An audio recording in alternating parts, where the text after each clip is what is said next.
Hello, hello, and welcome. This is the So You're an Author podcast where I interview indie authors and we yap about their books. I'm your host, A.R Reese, and today's guest is A.R Schilling. A.R Schilling is a STEM student working towards a doctoral degree in environmental engineering, creating fictional worlds that highlight the one that we live in. I want to thank A.R for joining me today. How are you doing? I'm so good. Thank you for having me. Thanks for being on. We were kind of talking a little there in the pre-interview, like you've been so busy recently though. Like I'm really glad we got to etch out some time to, sit and yap with each other. Oh yeah, I need it. The only company I have beside, the voices in my head are children. So much needed yappage time. You're just like, I just need one adult conversation, please. Please. Please. Oh, exactly. I need someone who's are they your kiddos or? Yes, yeah. I have 4. You have how many? I have 4. Oh my goodness, that's so many children. I have one, and he's about to start college, so like four, yeah. So you just need a conversation with someone who's not gonna be like, hey mom, what are you doing? Mom, can I have a juice box? Yeah, I am like just a professional snack maid at this point. Right? You're just like, just let me dress up in a maid costume all day, I guess, if that's, what you need. Clean the house for the 13th time. Right. Yep. All right, then. So other than now we know that you're a mom of 4 darling children, do you want to tell me and the listeners a little bit more about yourself if you'd like? I am the least interesting person, I promise. Other than, I hear voices in my head. I'm not in a crazy way, but you know how some readers, when they read, they see worlds. Well, I hear voices. It's bizarre. I know. That's probably the only interesting thing about me. Other than I was asked to be on the 25th season of The Bachelor, which that was pretty cool. I didn't do it, but I was honored to be invited. Let's see. Wait. You got invited to be on The Bachelor? I did, yes. How do you even get an invite? I thought you had to audition for those things.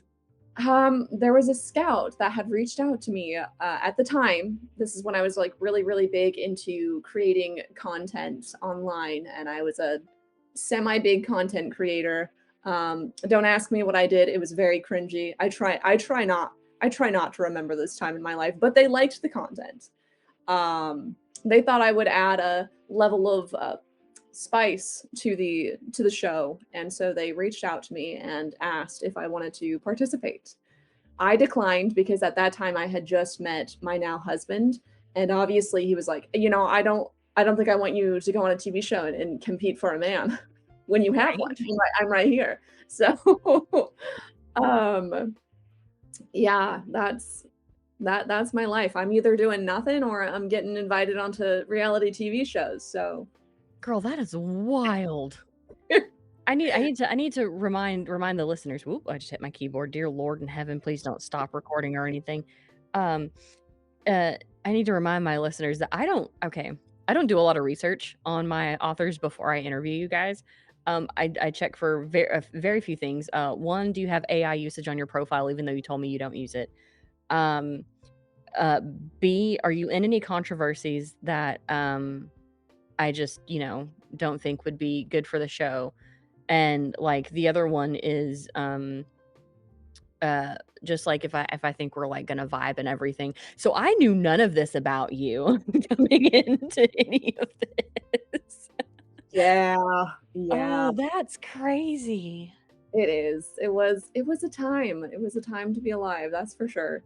That's great. I also love that they wanted me to bring a level of spice. They wanted you to be the drama. Yeah, they did. I mean, and not because I didn't get along with people, but like at the time I was just known for, taking people off. I was really, really good at it. I would, kind of rage bait the internet and I'd have a laugh about it. It was a good time. So like, can you take it on the show? And I'm like, listen, like that's not really me.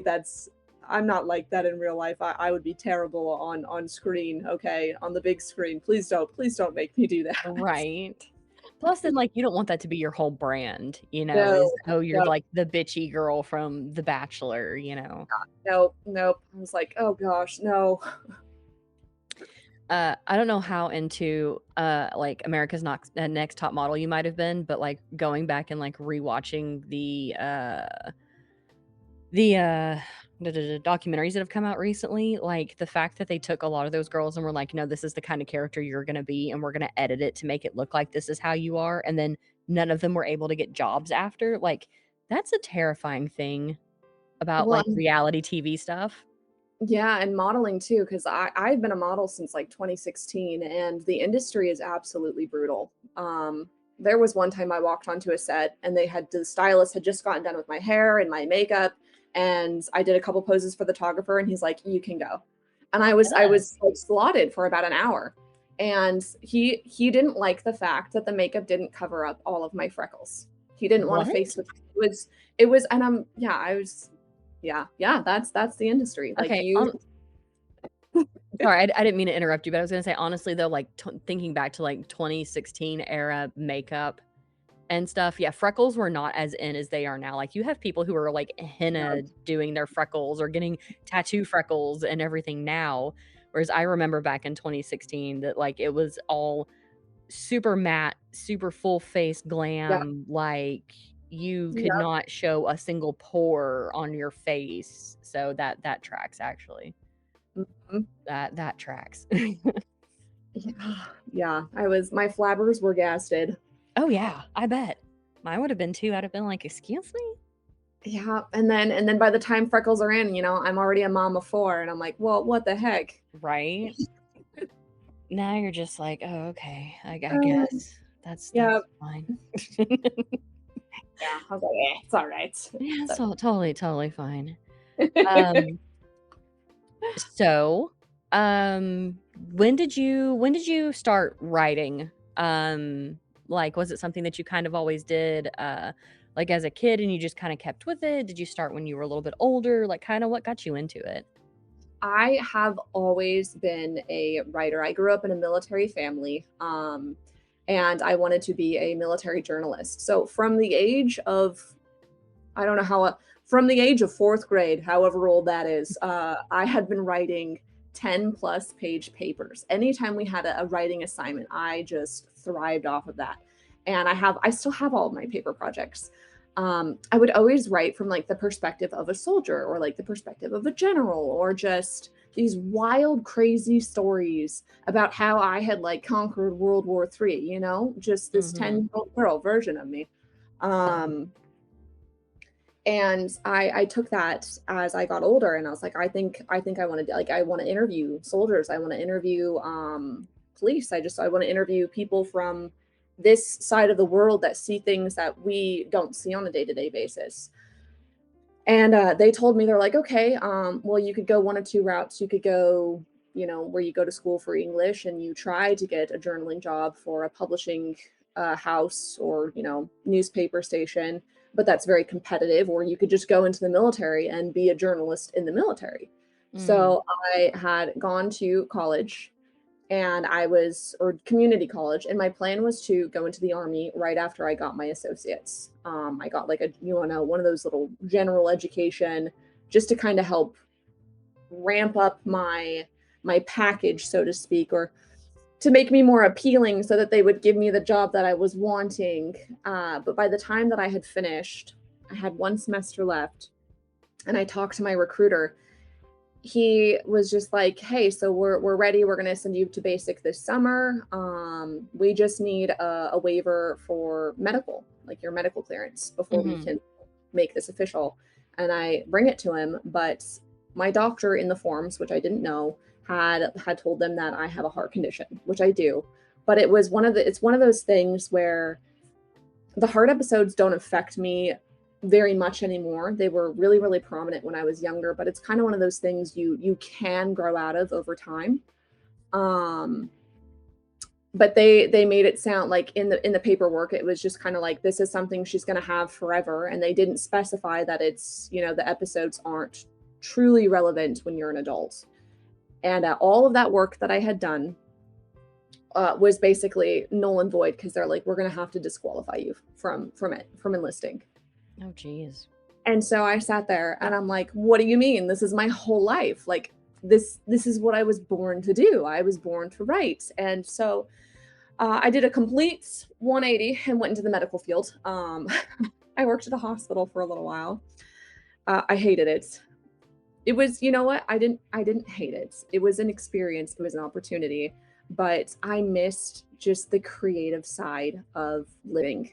And this one was very much, analytical, was very logistical, very are you friends with all of the top CNAs? And if you're not, you need to go sit at a different table type vibe. And I was not for that. So I started doodling and writing on my lunch breaks. And in the lab, when I didn't have any tests to run, I'd start writing in this journal that I had.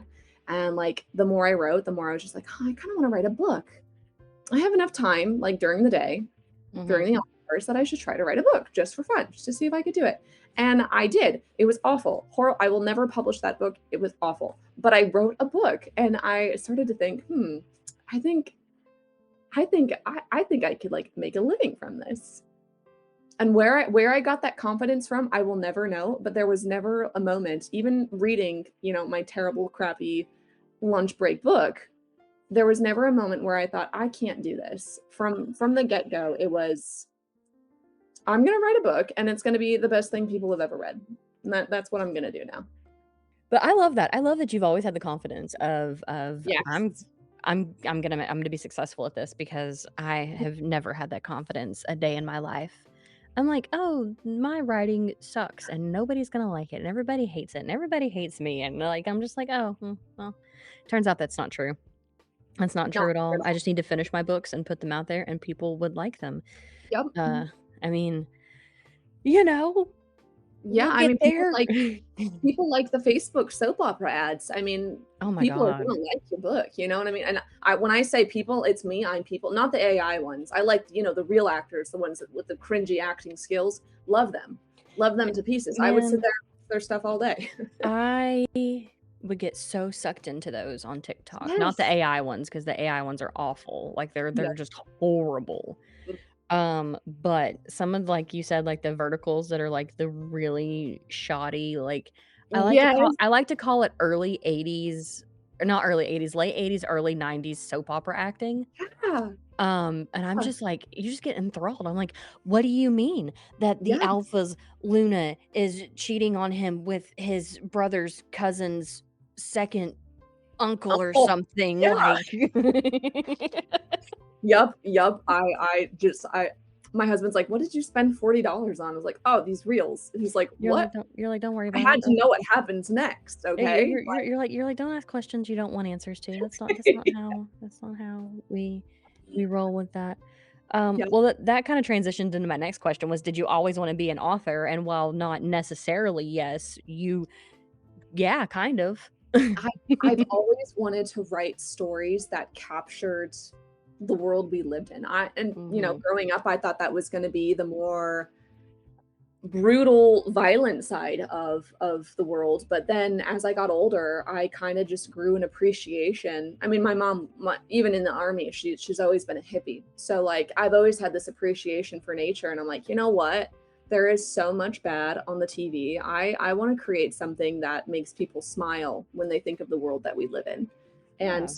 so I took those journaling skills that I had and I kind of leaned them into the more positive side of things and was like, you know what, I'm gonna take that now and I'm gonna throw it in a story that's not at all real, not at all, you know, in the realm of, of realistic, but it's gonna be a mirror image of things people can relate to. Oh, yeah, and that's 99% of what stories are. Yep. Even the ones that are, like, grim, dark as hell and whatever, like, you still have those little those little things that kinda mirror our own world. I like to think that's what people it's not. But in my world, in my reality, when people are saying, "Write what you know," like, that's what they mean. Is, like, find something that you can Yeah. mirror about the world that you're in and the life that you've lived and the experiences that you've had and, use those for fantasy settings or alternate earths or whatever it might be that you're working with. That's the way I've always taken it though, because if I wrote what I knew, then well, I know a lot, but not enough to make anything interesting. All my books would be about dinosaurs. Right? Right? Yep. Like, all of my books would be dinosaur books, and you would all have to deal with it because that again, my parents should have had me tested for autism at a very young age, and they did not, Yeah. but, uh My mom likes to joke that I'm her special child. We found out my son he's got autism, and my mom, because I back in our day, girls especially Oh, were yeah. impossible to diagnose, or we just weren't. And while I am very ADHD, so ADHD that I just forgot my train of thought. I'll get there. I'm gonna loop back. I'm trailing back right now. But anyways, okay, yep, found it again. She was watching my son, and she's like, you used to do this. You used to do this, and then she's looking at me like, maybe, maybe you've got a touch of the autism too. And I was like, yeah, Mhm. They do say it's genetic, so it comes from yeah, somewhere. yep, yep, Yeah, I look at my mom sometimes, and I'm just like, "Yeah, I know where I got that from." yep. Yep. Gotta love it. Oh, yeah, and then I look at my son, and I'm like, "Yeah, I know where you got that from." Yes, yeah, yep. It's great. Um, but yeah, things were not diagnosed a lot when I don't even know how old you are. I'm assuming you're my age. I assume everybody's my age though. Um, but yeah, things were not diagnosed in the 90s, 2000s, especially for girls, like you said. And Yep. so we've all just been raw dogging it out here trying to figure stuff out. And then all of a sudden in our, 20s and 30s, we're all just everybody's like, "Oh, by the way." And you're like, "Are you serious?" Yeah. Yep. Oh, so now we have adult money and we can go get our own diagnosis, and now this okay, whatever. Yep. Yep. So let's talk about your writing career so far. You have a book coming out July 28th I called do. Not Another Happily Ever After. Is it your debut novel? No, it's not, but I don't ever talk about my debut, so a lot of Okay. people are assuming it is. My debut is like a fantasy dystopian, Mhm. like a sci-fi fantasy dystopian. It's just one huge genre blend, and I absolutely love it. But it was not professionally edited. I did hire an editor, but was scammed. Um, so when I got my edits back, there was about a month left till the release of Stargazer Salvation, which is my debut. And I realized she is not an editor Oh. whatsoever. And I panicked. I was like, I just paid $800 for this person, and I got zero edits back. Like, her only developmental comment, and I kid you not, is, why is she drinking chocolate milk in chapter 5 when in chapter 2 it states she's lactose intolerant? Which, by the way, I am lactose intolerant and I drink chocolate milk. I It's will not a drink. fun it's not a fun it's not a fun evening, but I do it. So that was the only developmental critique that I got. Otherwise she was just like, the story is perfect otherwise, which, we like to think it is, but we know it's not. There's always room for improvement. So I went to my beta readers, and I was fortunate enough to have someone who is a professional beta proofreader. And in 2 weeks, she went over the whole book with me, and we made as many, edits and changes as we could to really just make the book as presentable to the public as possible. And it didn't even end up releasing on its original release date because I had gotten picked up by my first agent 2 days before the release date. And I was told that there's a high possibility this book's going to go into auction because of all the momentum I had built around it. I had like 600 ARC signups at that time. I had 300 pre-orders for that book. I had built a lot of momentum, and I kind of just pulled the plug on all of it because I was given this impression that it was going to go into auction and there were publishers actively interested in it. It died in submission. Mm. And yeah, it died in submission the same month that I lost my brother, and I was just beside myself. I was devastated. And writing after that just felt incredibly hard. And the person that I was working with, like the agent that I worked with, she had different genres that she championed and that she really loved. And she, she wasn't ever forcing me to write something, but she wasn't enthusiastic about the fact that I prefer to write books without spice. I was always given the advice, or like the kind of nod of, hey, just to let you know, this would sell better if we threw in some spicier scenes, type deal. And it made writing even more difficult, because now I was just like, it's already hard to get into a creative groove, and now I'm to write something that's, I quite frankly, I lack the spices in my cabinet for that. Okay. uh they're Sorry, just not. sorry. It's all sugar up there. Okay. I lack the So spices in my cabinet. I'm sitting there like, when you go to Cracker Barrel and you can't expect to have flavor on your food. You get Oh my salt and god. pepper. That's all there is. That's what's going on up in here. Oh So I'm boy. staring at my manuscripts and I'm like, I don't know how to do what you want me to. Not to mention, the book that I was writing at that time was Love Beyond Extinction. And I was like, when are they Really? going to have time to do that? They're getting chased by a Spinosaurus. When is this supposed to happen? Like, you know what I mean? Before the guy behind him gets eaten, or like, or like in a closet somewhere. It just, I I had a good laugh about it. But I it was clear to me by the end of summer, because I had gone through so many on and off writing, not phases, but just gaps, definite gaps in my pacing. And I really just wanted something that was fun, that wasn't a trend, something that I wasn't going to try to push trad, wasn't going to, the plan wasn't to write this book to get a deal. It was just to write this book to prove to myself that I could still write a book and have Yeah. fun with it. And that is how Not Another Happily Ever After was born. I looked at the market, looked at what was trending, and was like, I'm going to do the exact opposite of that. Why? Just because, for fun, just for funsies. I don't need this to be anything popular. I just want, which is what I say, and then I look at things now and I'm like, wow, I might have just like reverse karma'd myself with that one. So I say But you've got one hell of a knack for marketing though. So like it's no surprise that again, we were talking pre-interview that I found you when you had mentioned Love Beyond Extinction, and I was like, give me the dinos. But and I've been following you since that point on Threads and Insta, and I've just seen the way that Not Another Happily Ever After has just blown up in like it the best way. really is. It's been absolute insanity, and girl, if I was you, I'd be like, why are all y'all perceiving me? I don't like this. Like, Oh, what I are have you had that doing? conversation.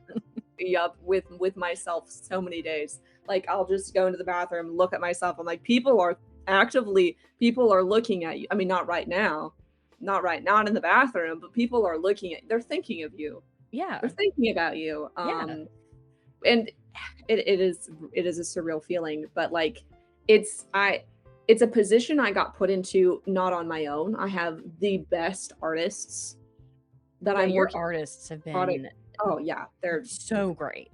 top tier. I love them to pieces, and I've already told all of them. I'm like, you're coming with wherever I go. You are coming with me. All of my projects, and you'll see with multiple books that I do, I go back to the same artists on almost Mhm, all of them, because it's just incredible people to work with. And mhm. then my PAs, they are, gosh, if it wasn't for them, I'd probably lose my head. It would just, be gone somewhere, and I'd be running around like a chicken, like a headless chicken. My street teamers, family, friends, everybody. I have had so much support behind this book.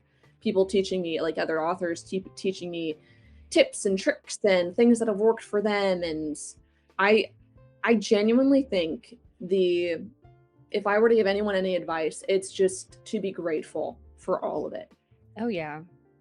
Gratitude truly does get you so far, to just appreciate the people that you have around you. And welcome the help that people are trying to give you. I know there are sometimes scenarios where you're like, oh, I just want to prove that I can do this on my own. That's very much how I used to be in high school. That's I how I still am sometimes. wanted to murder. I just like, I want to, I'm determined to do this on my own. I don't need anyone's help. But like, I kind of abandoned that thought process becoming an author because there is so much that I don't know about, and being willing to learn and try new things really does make a difference. Oh yeah, yeah.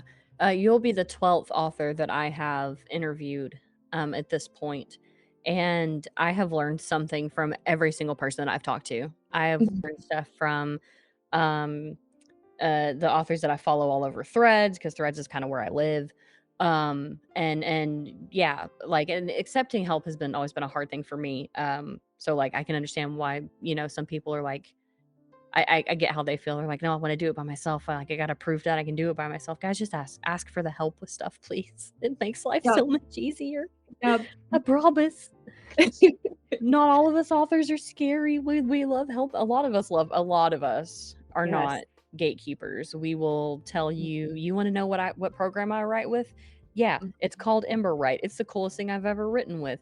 I absolutely love it. You like Scrivener? Emberwrite's like Scrivener, but without the learning curve. Like, just, or yeah, I used this artist or whatever. I will never gatekeep an artist.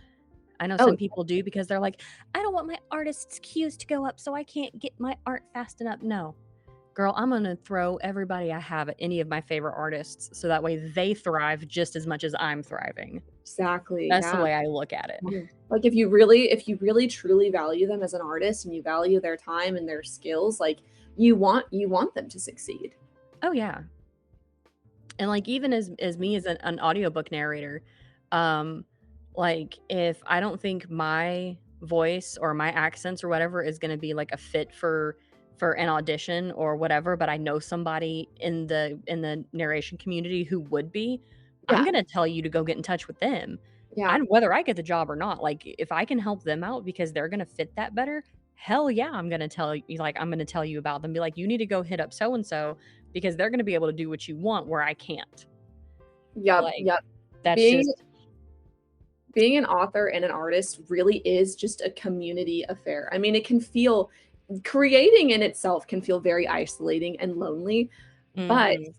it doesn't have to be. You know what I mean? And I feel like the most successful people in this community are the ones that contribute to the community, Oh are an yeah. active part of it, are engaged with it. Oh yeah. I've seen a lot of authors, and even when I was younger and on Twitter before Twitter went to shit, I was friends, not friends, I shouldn't say that. I was well acquainted with authors that were popular in the early days of Twitter because they were on there all the time and I got to talk to them. I got to talk to some of my like childhood favorite authors on Twitter That is so cool. about like the writing process and stuff, and they were so cool about it. And I love seeing that now on like Threads and everything, where like us authors are over there and we're just like, here's some advice on this, here's some advice on that, here's how I did this, like, blah blah blah. And nobody's trying to, that's a lie, some people are trying to sell courses, but the majority of us are just like, "Oh, you need help with this? Yeah, sure, here you go." And it's like a roadmap or, a document, but it's free. What do you mean I don't have to pay $8,000 for your this is a once in a lifetime opportunity course. Take it. Yeah. You're gonna be the next New York Times bestseller. Bleh. Well, and it's like I tell this to all of the authors that reach out to me, and I will tell them everything that has worked for me, but you also have to throw in that it's different for everyone. Oh, yeah. It is What works definitely for different me, for everyone. yeah, like I am willing to share everything that I have learned, and some of it might work for you, but maybe there are some bits that don't work for you, and maybe some things that work for you don't work for me, and that is it's such Mhm. a it's such an intimate process, really figuring out where you fit in marketing, because I feel like marketing is a completely different animal. Marketing is an entirely different animal. It is. Yeah, marketing is my even marketing for this podcast. or for my narration. I'm just like, what? I don't like any of this. What do you mean I have to basically shout into the void 6 times a day, but only on a full moon and when the tide is out and the stars have aligned in this particular thing, and then maybe I get over 100 views on my thread, or maybe I get 7 views on my Instagram reel, or you know. Yeah, and a it's lot of it's it go ahead, sorry. no, I was gonna say it's a lot of trial and error, and I have no Mhm. time for the trial and all the error. Yeah, yeah, and well, and some of it is, some of it's consistency. But I say that, and I have friends who have been at this for years, and they're kind of at the same spot. So it's sometimes it's consistency, sometimes it's luck. Sometimes it's That just studying the algorithms, and they yes, change so often. they do, they do. One thing that will always work, and I take this from just my influencer days, is if you know how to read people, you Mhm. will succeed wherever you go. So for me, I lead with emotions. They are the forefront of my page. They've been the forefront of, most of my pages, and my pages have done really, really well because I don't try to what's it called? Gloss over the fact that I'm human. And Mhm. when you're scrolling for so long, you kind of crave that. You crave human connection. You crave just relatability. And there's this I mean, I don't think so much anymore, but again, I'm not a huge part of the reader side of the book community. There was this fad for a really long time that your page had to be completely aesthetic, that you had to stack your books just nicely and take the perfect pictures with the perfect lighting, and your book reviews had to be posh, and it was this whole era of to be a bookstagrammer, booktuber, book reviewer, you had to be pretty, so to speak. Um, I have never followed that logic. Yeah, Like, no, and it's aesthetics still play a huge role in everything. I have tried to follow the everything has to be. I was also an Etsy seller in another life. So like I had to make like these really pretty lay flat aesthetic picture posts of my, stickers and stationery and stuff that I sold and blah blah blah, and like that is so exhausting. yeah, It is yeah, so, so, so draining. And there's still people to this day who post like nowadays it's like pretty Canva aesthetics versus pictures. But yeah, even then, I've played in Canva so much, and I know like it's to a point where I can recognize some of the assets when I see them on people's posts. So I'm like, oh, I know exactly where you got that from. But but even that sitting in front of your computer, I think one of my book covers for one of my upcoming books literally took me like 3.5 hours to finagle, and by the end of it, I was, like, cross-eyed and had no idea what I was even looking at anymore. So to, like, try to bulk batch, and everybody's about bulk batching content now, but to try to yeah, bulk batch through Canva or something, I'm just like, I would perish. I would just waste away in my computer chair and never get anything else done but graphics. yeah, yeah, yeah. I it got to a point where creating content just took up so much of my writing time that I decided to just take on people that, specifically they're like, "Hey, this is my thing. I enjoy doing this." And I'm like, "Perfect. Do you want to come do that thing that you enjoy doing for me?" Because I I w don't. I I don't want to enjoy doing that. I want to be able to get to that point one day, where I can hire a PA and be like, "Go at it, bro. Have fun. Yep. Do what you Yep. do best. Do what you love. Just maybe let me look at it first, but then we can we can go on about that." Um, so not another happily ever after. Last time I saw a thread of yours, you were closing in a little over 900 ARC reads or ARC applications, not ARC reads, ARC applications, which is fantastic. Congratulations. That is a huge freaking number. Um, like, again, I found you recently, but you were like, I have 400. And then, like, a couple days later, now it's 500. And then I look again, you pop up on my feed again. It's like, I'm at 900. I'm like, oh my God. Yeah, So so many. it's 1,300 ARC Holy signups, and then crap. we are nearing on 950 pre-orders. That's crazy. Yeah, I was gonna pre-order one from your Etsy shop, but A, I'm broke, and B, you sold out of them before I can Yeah. make the money to do it. Yeah, I didn't think they were gonna sell out that quickly because, you know, like, with my debut book with Stargazers, I had some in, like, on my website. I used to have a website, and I mean, they sold, obviously they sold, but I still had extra copies. So this go around, I was just like, well, you know, I'm not trying to go big with this book. I'll just stock, you know, what I'm willing to house, and I'm cool to have extras. No, it sold out in 2 days. I was like, oh my gosh. And then I That's had people crazy. messaging me. They're like, hey, when are you gonna open that back up for physicals? And I was like, I mean, I guess today. I guess I'll open it back up today. And I added an additional 30 or 25 on top of the 50 that I just sold. And they sold out in I think less than 48 hours. I might have one left. Yeah. Yeah, that So that's crazy. yep, yep. Absolute craziness. So, and we kinda sort of touched on it a little bit, but maybe not fully, earlier. What was the inspiration behind Not Another Happily Ever After, besides wanting to go against the market and basically flip the bird to people saying that you have to have spice in books for them to be successful, which I could do, again, a whole 3-hour rant on that, and maybe I will one day on my YouTube channel, we'll see. But That would have to be Emily from Corpse Bride.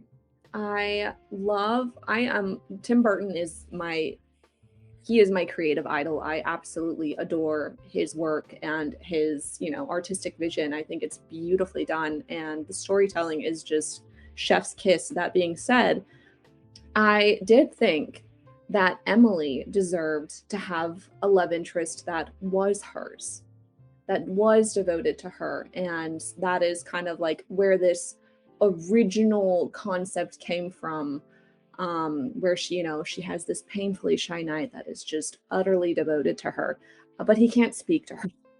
He's so shy. He's so nervous around. He chokes when her hand just brushes against his. And there's actually some lore.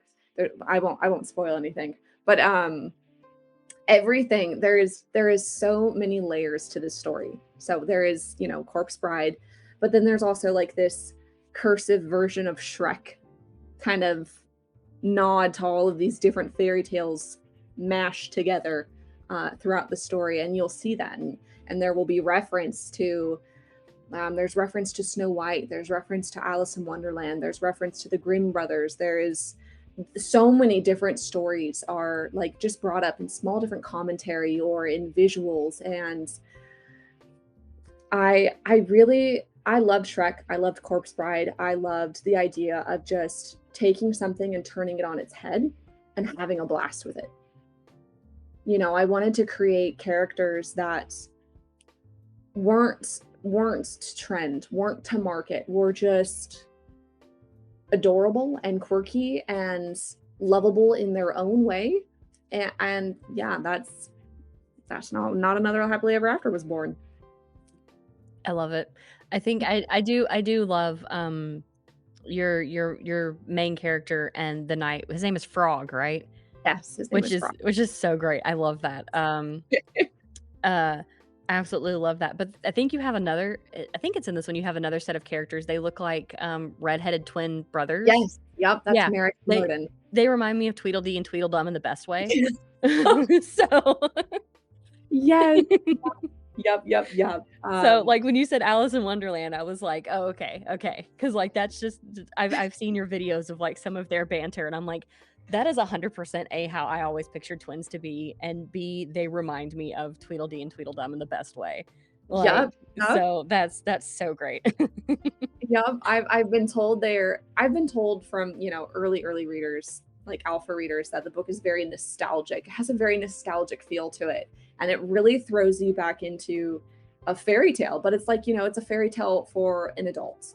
Um, well, you know, not just adult, 16 plus. It's YA. There's, you Yeah. know, there's not any explicit scenes, but it's like it's geared towards people who grew up with fairy tales, like loving Mhm. them, just wanting something that, you know, a younger generation could read, but something you could carry with you into you know, well into old age.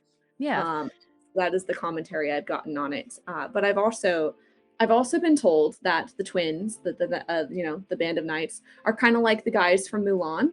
They're very funny and they feed off of each other and they're very different. I love that. Yeah, yeah. They've got that. Now I was gonna ask because you had mentioned YA. Are you marketing Not Another Happily Ever After as a like true YA novel, or is it or is it more you're skewing YA because there's no spice in it?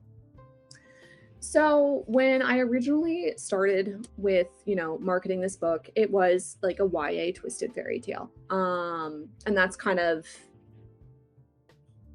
that was kind of the idea that I had for the story because it's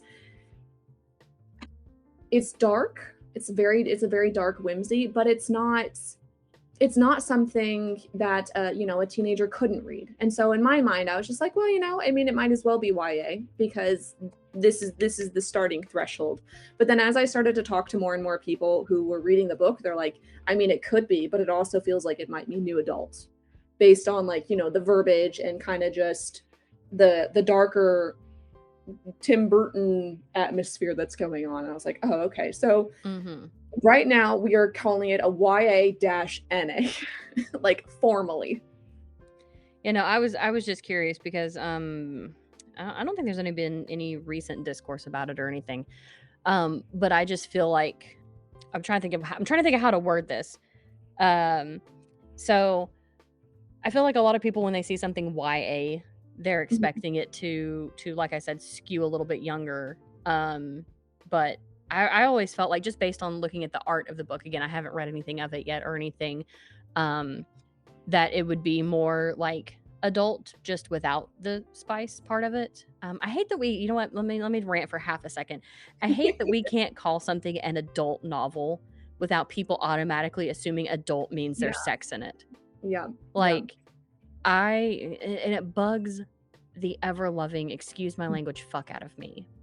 Because I am not a big smut reader. Am I going to be narrating it soon in some of my books that I'm narrating? Yes. Am I okay with that? Hell yeah.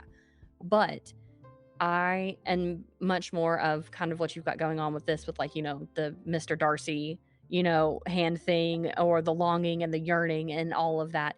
Will some of my books have smut in them? Yes, but it's not healthy smut for those. We'll talk. Y'all will eventually get to that point. It's you know, sex used as manipulation tactics, not as, you know, a loving thing or whatever. But like, I don't know. I feel like so many books have been misclassified as YA because it was either, oh, we want to ride the YA coattails of, like, you know, this book and that book, and your book may or may not have some things, so we're going to call it YA even though it's not.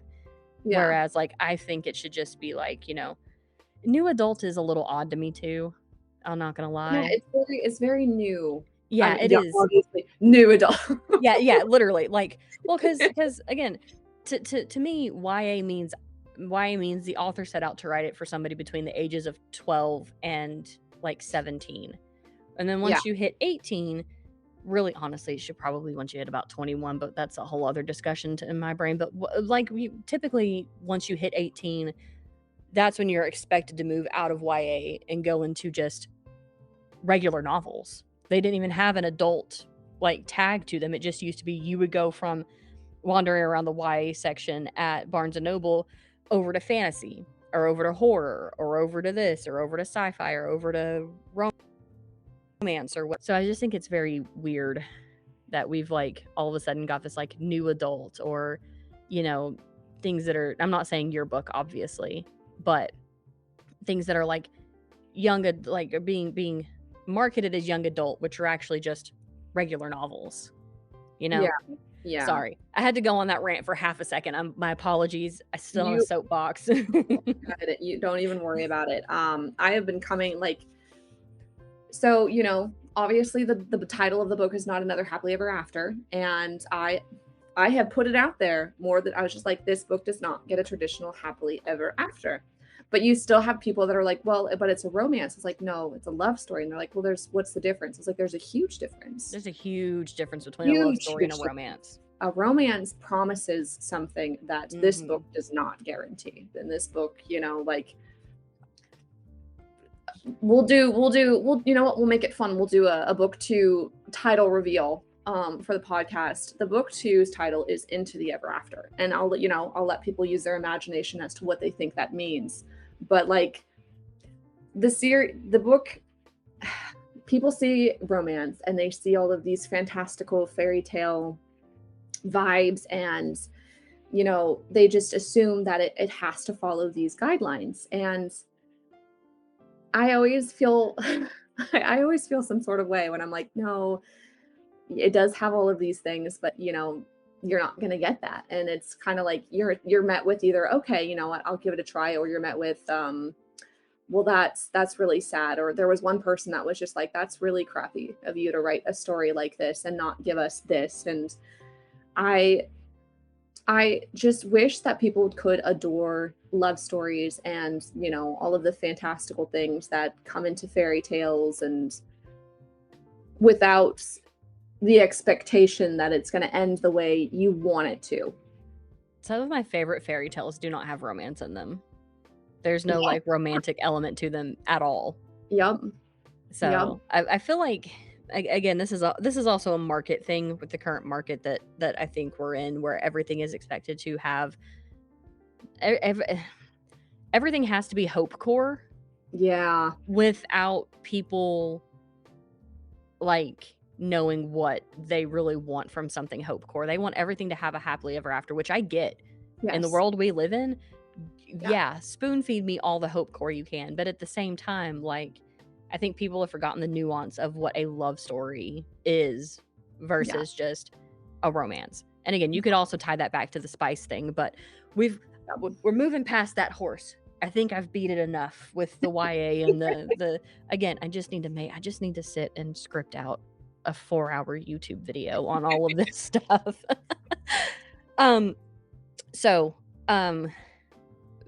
Back to the book again. We keep going off topic, as we do when we both, you know, you get the ADHD girlies together, and this is what we do. Yep. Are you a plotter or a pantser when it comes to your writing? I am a professional procrastinator. So neither. I do a little bit of both. When I have a concept, when I have an idea, I will outline it to a T. Like, you know, you look at it and you're like, wow, you had a fixation, didn't you? I did. Yeah. It's all out of my head now. It's on paper. And then it comes to the, okay, what are you going to do with that? I'm like, I might look at it occasionally, but I'm just going to go ahead and start writing. And they're like, what was the point of this? I was like, well, it's there if I need it. But I'm just, So, and then I'll write. I could write up to 3 chapters a day, or I could write 2 sentences. It really just depends on where my brain is at that day. I have no control over it. I kind of just do what my body tells me we're doing that day. Yeah. I'm kind of learning that I'm the same way. I was recently, my fiance's from the UK. He's been over here in the States with me for about 2 months now, and sometimes we'll just put on YouTube in the background. This is relevant, I promise. And he put on a Brandon Sanderson interview, because as much as I love Brandon Sanderson as a writing lecturer, his books are just not for me. I can't get into them to save my life. Yeah. I'm sure somebody, if they listen this far, will come at me. I mean, you know, but anyway. And he was talking about how he writes concept chapters. So the first chapter of his book is him getting the concept of whatever he's working on out. And I'm like, oh, I do that. Yeah. So like, I like knowing that somebody else kind of does like an outline thing. And then they're like, I may or may not look at this again. And then they just write however, like their body is just like, you know what, you're going to write 300 words today, and that's all I'm going to give you. And you're just like, okay, cool. And then the next day it's like, actually, you know what, why don't you sit and write 8,000 words? And I'm like, oh, okay. Yep. I got this. I can do it. All right, let's go. Might as well knock out half the book right now. Like, yeah. And then you'll be like, wow, I just wrote all of this and I'm going to have to delete half of it. Oh my God. I'm going through, I wrote may or may not be my debut novel. I don't know. I finished my very first draft ever at the age of 35 at the time. Last year, I wrote my book, Mark of the Seraph, in 3 months, and I finished writing the end at 11:59 and some change on New Year's Eve. You know, because I was like, I'm gonna do this. Like, I think I literally wrote 8,000 words that day to finish it. But I've been going through trying to edit it. I'm in the process of doing that, and I'm like, I don't like any of this. I'm gonna have to delete all of this. I've completely rewritten the start of it, like, twice now. Yeah. And then I realized, looking back at it, I was like, oh, I really only wrote half a book. Because I'm realizing, I was like, oh, I'm going to make it a duology. No, it just needs to be a singular standalone. So, like, going through and editing that has been hella fun. Yeah. Yeah, I feel that thought process entirely. Like, with my outlining, I go and I'll know how many chapters are going to be in a book before I start it, because I will write chapters 1 through 20 something, and then I'll go and do a summary for how I want each chapter to go, and I'll sit on that. And I'll share it with my friends, and I'll be like, read over these, and they're decent sized, summaries. Like, it's, a couple paragraphs. Mm-hmm. And I'll be like, how do you feel about the direction of the story? How do you feel about the timeline of this? And they'll either love it, or they'll be like, well, like, maybe you could throw in something here, throw something here. And that's what I'll look at. And then I just write. So most of my books, if not all, like with my agent, I got her with the very first draft. It's actually kind of magical. It was a magical experience. We both called it Kismet at like the same time. And I was like, oh, this was meant to be. I love her. I love her to pieces. But when I reached out to her, I had told her that, hey, I'm gonna query a STEM series at the end of this year. I just want to know when your queries are going to be open.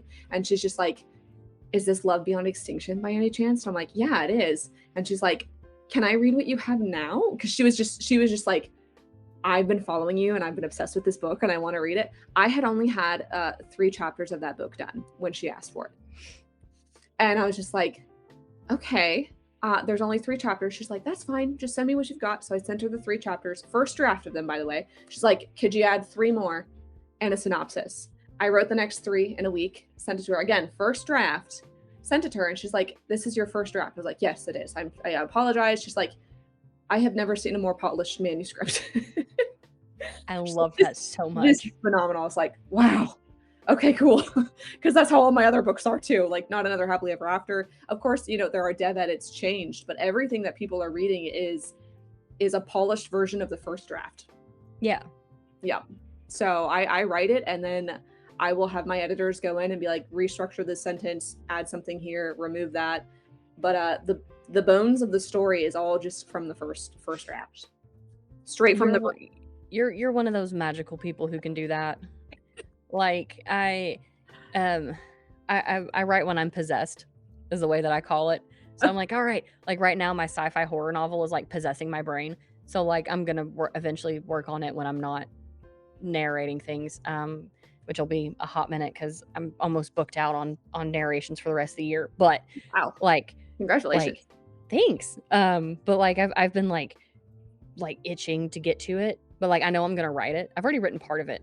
And I'm gonna rewrite that, and then I'm gonna write some, and then I'm gonna stop, and I'm gonna come back and be like, I hate all of this. I have to redo it all again.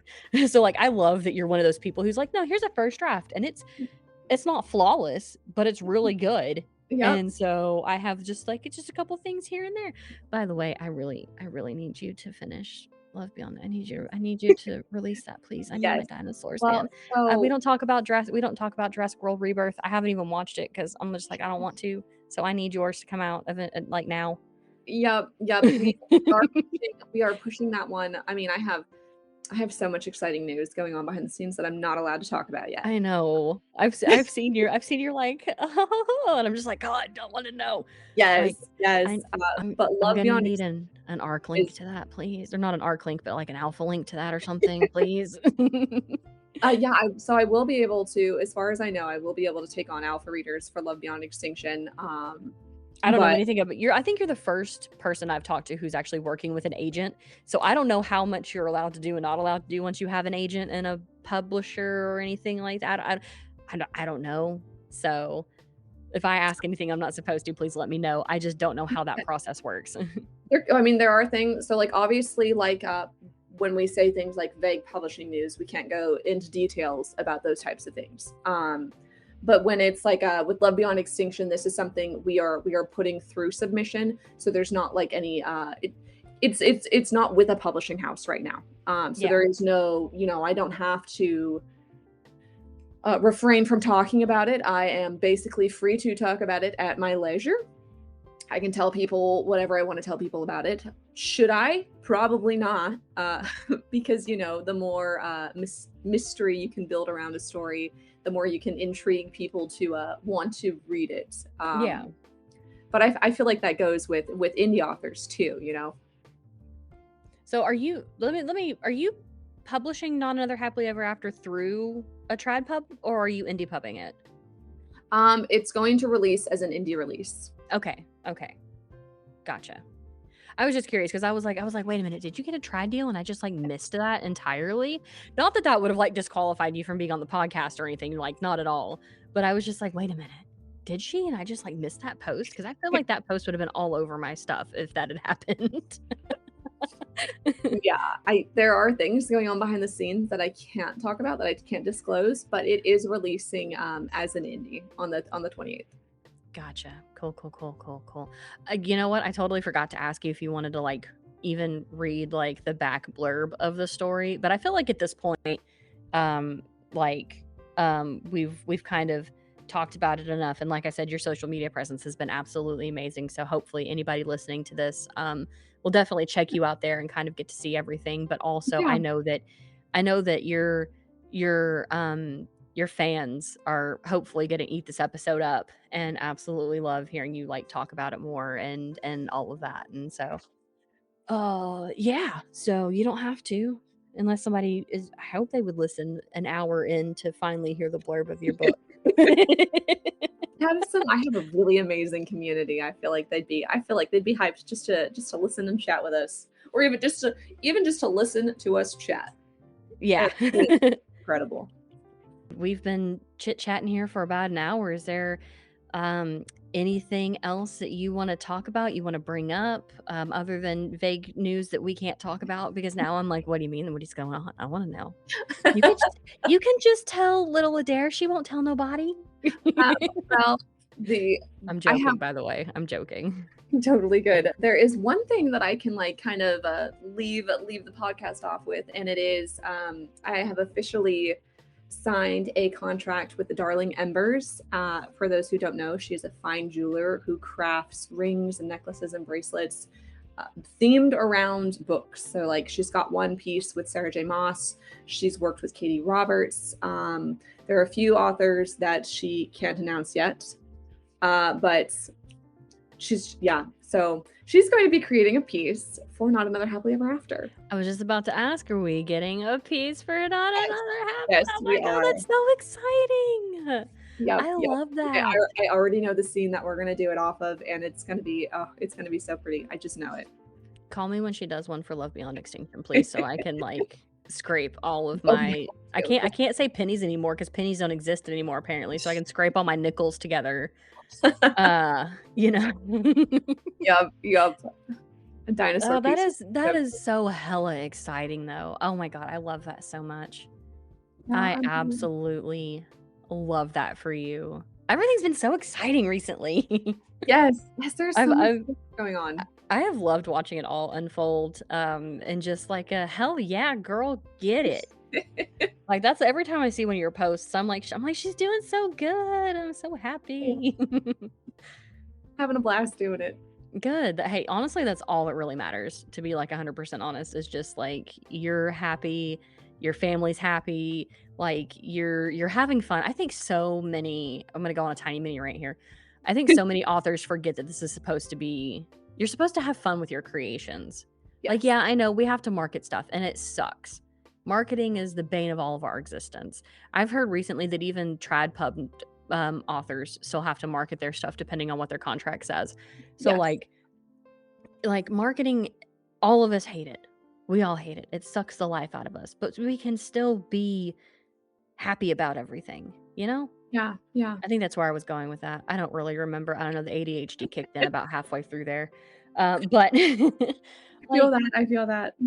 so I love that, like, you're happy and you're thriving and everything's going great. And I am so hella excited for Not Another Happily Ever After. I will be, again, you obviously see where my loyalties lie with your books because I keep talking about Love Beyond Extinction. And I think before that one comes out, I might have to have you back on to talk about that one Yes, particularly. absolutely. Um, but it has been absolutely fantastic having you on today. Thank you for taking time out of your busy schedule to come and hang out with me and kind of yap and everything. To our listeners, I hope you enjoyed this episode. Please No. go and check out A.R Schilling. All of her links will be down below. And then we will hopefully see you all on release day on July 28th of this year. Yes, thank you so much for having me. And thank you for being on. All right, everybody, we will talk to you next week. Thank you for listening to this week's episode of So You're an Author. I hope you enjoyed this episode. If you did, please don't forget to rate and review SYAA so we can reach even more indie authors and listeners too. Now keep listening for an amazing deal. Congratulations on making it to the end of this episode. If you're an indie author or know one, I'd like to take this time to tell you about the author services that I provide. Other than being a cool as hell podcast host, I am an audiobook narrator. Now my rates are based on the length of your novel, and I will have a form available on my website for you to fill out if you're interested. I make simple book covers and other character graphics, which are listed on my website in the description below. Beyond those two services, I offer what I call Yap and Sip sessions. These are kind of like the podcasts you're listening to, just without an audience ever hearing them. We can talk about your plot, characters, or somewhere that you just might be stuck in your manuscript. Call it body doubling with your new bestie, where I'm just here to chill and listen while you work out the kinks, or add some in, to whatever you might be working on with your novel. Everything listed above can be found on my website. Anybody who goes to my website can put the code FOUNDYOURPODCAST, all one word, somewhere in their email or form, and I will give you a discounted rate on any of the services listed above. Once more, I thank you for listening to the So You're an Author podcast. See you next week.